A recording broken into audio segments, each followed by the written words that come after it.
demonetization deadline to deposit old notes expired on the 30th of December. However, the impact of the note ban on the Indian economy is starting to unfold. On the first working day of 2017, we have a handful of macroeconomic data to contend with, which shows that demonetization has started taking its toll on growth. So let's start with the November core sector data. If you take a look at that picture, it shows a 5% fall in output from October levels, while the December PMI shows not only a slow growth, but in fact a contraction of output. Latha joins us now to make sense of these numbers. Latha, it's not a particularly encouraging start to the new year. Well, actually, the year-on-year output in the core sector may show a growth of about 4.9%, but that's only because the year ago, November, was terrible because of global commodity price crash.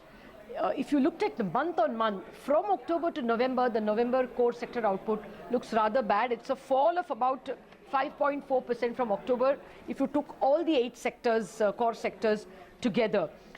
One by one, power output again year-on-year looks 10% higher, but from October levels it is down by 6.5%. Steel year-on-year up 5.6%, but quite bad month-on-month. It is down by 10.7%. Refinery products up 2% year-on-year, but down 5% from October.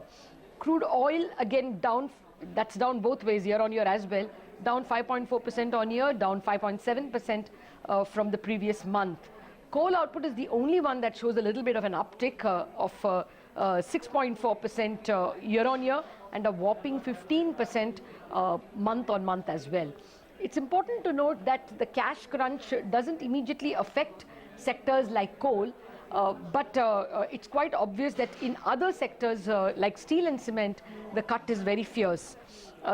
It's not just November, but the December data is even more dismal, because here the purchasing managers index is actually showing a contraction in output to 49.6. That's an index number from 52.3 in November. All readings below 50 indicate contraction, not just slowdown. And this is the first contraction since December of 2015, when the global slowdown engendered a reduction in output in India as well. But at least in December 2015, you had the world to blame. Now it seems to be our own making.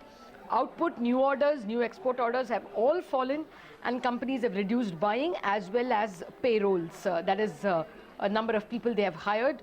The pain has only been accentuated because of higher global raw material prices of crude and metals. So basically, demonetization is having its impact on both the November and the December data, despite the fact that a large part of the informal sector is not included. If that were, then the numbers can look much worse.